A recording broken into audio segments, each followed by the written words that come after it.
morning, good afternoon, good evening.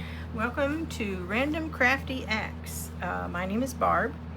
I am an obsessive card maker, and for that reason, I do two things. One, I buy craft supplies, like a lot of people. And secondly, I mass make cards. Sometimes I will individually make a card for a specific purpose, but most of the time I mass make and I donate. So this is a series that I'm starting here under this playlist, getting ready for my Christmas card donation that I make to a couple of different organizations, and they'll be linked in the description box below. Okay, so step one in this case is to pull out the stuff that was left at the end of the year last year. I have those are scraps. They've already been like pulled out of this box. So I put all my stickers, obviously, like I walk by, I mean, how can you not buy this? Look at these, they're beautiful. Yeah. And, totally unaware of the fact that I probably have others those are little snow globes, they are so cute.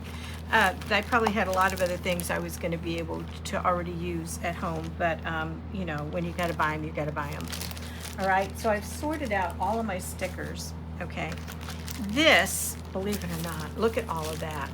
This is all single-sided, 8.5 by 11. Feels like it's not quite 65 pound, but it's heavier than copy paper. And so I have used this before to make cards with. Now, obviously, some pieces are going to work better than others, but that's the case no matter what kind of paper that you buy. So I've separated out all my 8.5 by 11 stickers, separated out, scraps separated out. This was just down in the middle because of course you need green. And just to get an idea of how card making changed for me, this was a 5 by 7, and I don't usually make 5 by 7 cards, but this was when I was first making cards 4 or 5 years ago, and it was a Christmas card, obviously. And this was, I die cut these, all of these, okay? And this was when I bought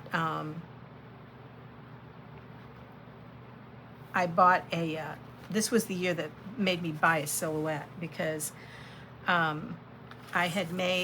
got started by buying, making Christmas ornaments to put in the cards. My mother-in-law had passed away, and we found in her accumulation all of the Christmas cards she had received between 1998 and sometime after 2000. And so I took them and I punched them, and in order to create ornaments to send out to our family members. Some of the cards, some of this worked really well, but this was a lot of die cutting. It was an incredible amount of die cutting, and while it was obviously an amazing experience for me, I have a whole bunch of, I only have 5 of these left, so someone will get these this year. These are the scraps from that, either like this probably came off of a Christmas card.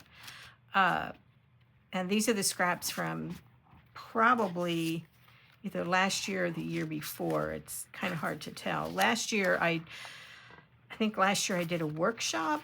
I signed up for a workshop, and so all of my Christmas cards that I mailed out were different. It's not like I designed one thing like I usually do and then made all 50 of them exactly the same. Okay, and then some bigger pieces. And then the other thing that started happening was I just had some paper that, like, this is cute. And I know now that I could use this as a background on an A2 card. But the other side, as adorable as that is, just really didn't work very well for me. Same thing, I remember this specifically. I bought a Christmas set.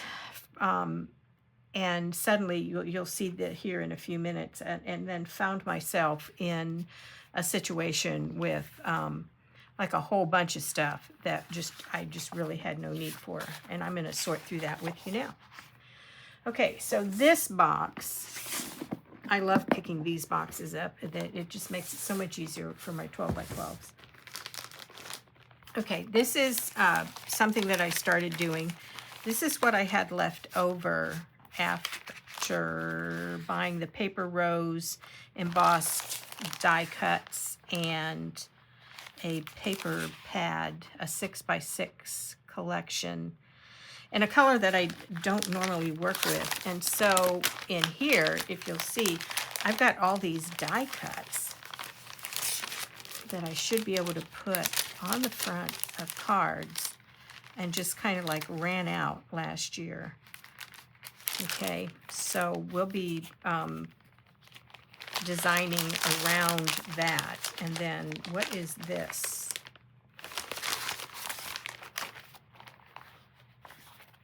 Oh, this was from a website from someone who, Christy Marcotte.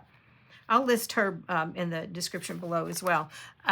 She used a bunch of different sketches to make cards with this particular Paper Rose paper set. So I had printed that out. Okay, let's see what else we've got. Okay, so in the two, it looks like I did buy two. They were Echo Park paper. These are stickers, okay, which work if you can find the right place to put them on a card. And stickers at the time were not something I normally did anything with. And then, oh, glory, glory, look at these. This is a whole nother set of stickers. So we're gonna put these over here in the sticker bag. Okay, and I'm gonna have to figure out where I'm gonna put those. They'll probably go back in this box. Okay, this was a 12 by 12 that was cut down. That's the same thing. Looks kind of like the same thing with these, though I think these are 8.5 by 11. So we're gonna put those over in the 8.5 by 11 box. Okay, so now we get down into the 12 by 12 paper. This is, some of this is a little thinner than I normally use. Okay. And it has those images on the back. All right, and then we get down into the scraps. Let's set this over here since that's intact. And you can see, like, I made a card and cut a lot of paper, and I ended up with a whole bunch of pieces this size. And since then, I've learned a lot about going back in to my scraps and being able to make cards using them. So I'm just setting the scraps aside. This is how I always sort my scraps. This was, I don't even know where I got this. This is a little 6x6 set. Really cute, isn't it? It's a lot of browns, and these are really pretty. These would make some really pretty cards. Okay, and then you can always tell when I just hit the point where it's like, okay, I'm up against the wall, guys, and I'm just done. All right, so here's more scraps. These are the color cardstock scraps that I always separate the pattern paper scraps from the color cardstock scraps. That's obviously something I'm going to need to do. That goes over here. And I'm going to set these in the lid just to get them out of the way, because I could use those for pretty much anything. Oh, these are cut apart tags, which I don't tend to use very much.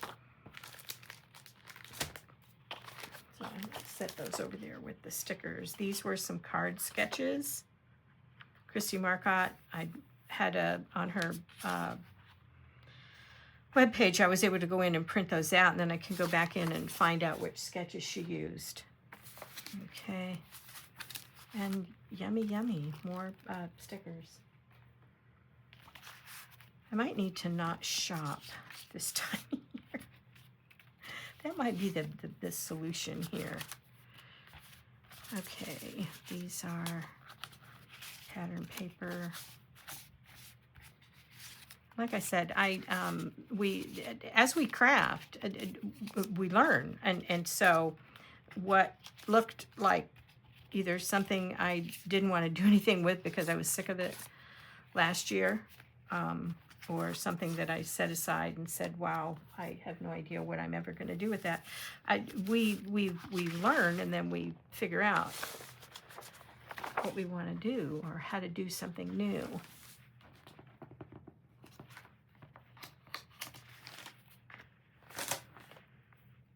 I really don't think I'm going to use that. Okay, and this is an idea of what you get if you order a pack, okay? And you'll get 12 by 12 paper that will look like this, or 6 by 6, depending on the one that you buy. And then these were those stickers I showed you earlier. This is an old set. I have no idea if it's still available, and I'm not associated with, I'm not affiliated with any vendors like that. So, but that's, and I kept this, I guess, because I didn't know what else to do with it. Okay, 12 by 12 paper that you can purchase a single sheet. I got into doing that at one point, which is obvious again from what I'm finding in this box. So I've got several pieces of the snowmen. These I probably bought, as thin as they are, I probably bought a package of 12 by 12 somewhere that was more suited, I discovered, for scrapbooking than for what I do. And since then, I've learned a couple of things on how to deal with big patterns. That's probably, I found that from Jess Craft, because I follow her. All right, these I probably bought single sheets.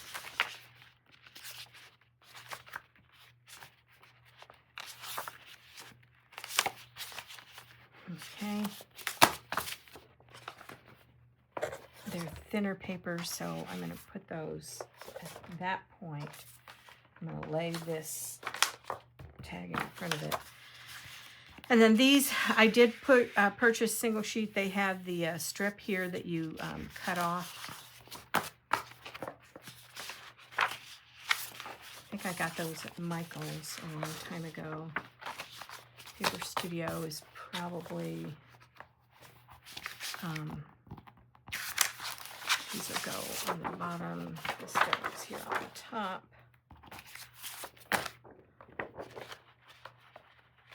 See, it's a thinner. Okay. This goes on the top because it's a whole sheet. I'm going to put the stickers there, and then I'm going to put the pen and paper scraps here on top of that. I'm going to put these with, I'm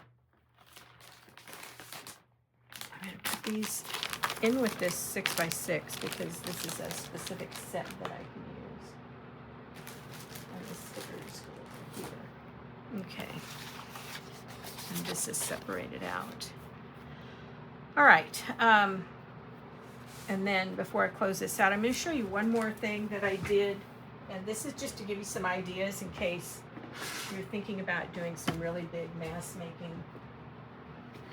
I will probably end up making close to 200 cards for the donation box that I send. Okay. I went in and I cut on my silhouette all of these little sentiments. Okay. And I cut the little squares, okay, and then I cut the squares that they go on top of there. All right, so I have all of those. This is like way more than 200. I was doing something with poinsettias, so I printed and cut a bunch of those. These are little bows. These are obviously little trees. And then there were these little snowmen, this little snowman thing that I did, and I just fell in love with him. And I did make a whole bunch of cards with him on them, and then these were over here in this are the ones I had left over. Okay, and so I organized these in these little things, these little boxes that I think screws or nails or something came in. I borrowed them, borrowed them out of my husband's workshop, which is attached to my she shed. Okay, so I have all of these in here. And when I start putting cards together and I'm looking for sentiments, I've got sentiments to put on. Okay, so I have these. All right, these I have the stickers in my 8.5 by 11s. I'm not sure what this is. I think, and I haven't been very, it looks like it is part of what I had left as I think those are deer and everything down in there. I think when I was making these big 5x7 cards, I think these came with that, so, or part of that. So I'm gonna put those in this plastic bag and put these in here with them.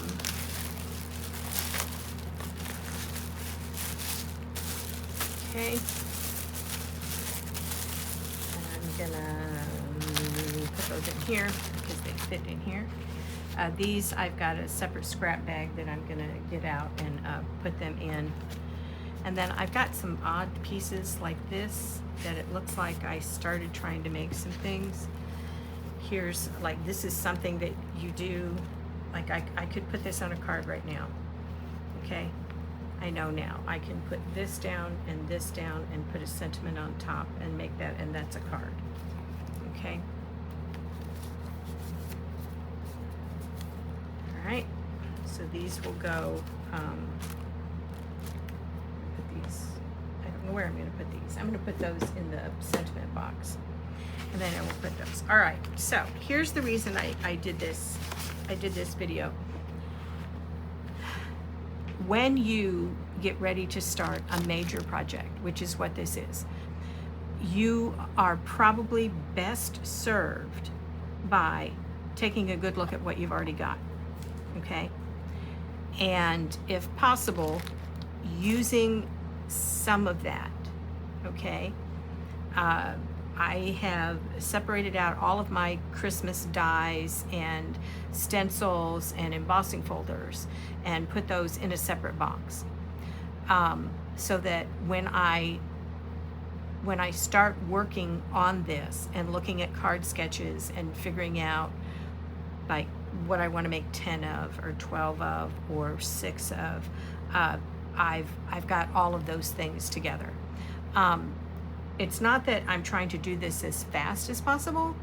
It's that I'm trying to do this with the least amount of stress, okay?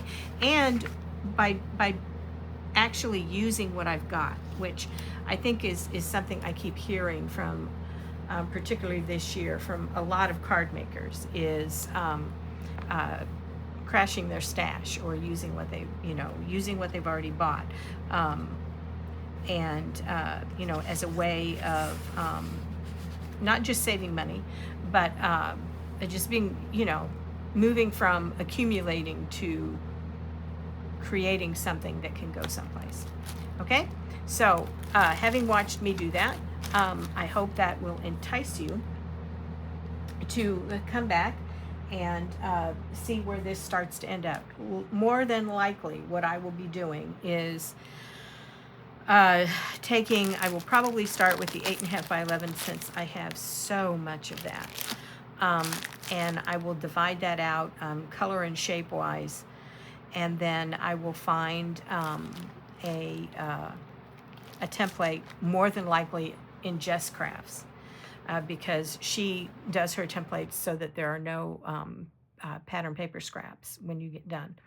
And I will probably do something like that and start making the batch. The donation box that I'm going to be doing, as and is listed below in the description, has to be in the mail from my house in Southern Illinois by the end of September. And by then, I want to start making my own Christmas cards. Okay? All right. So please check back. Thank you.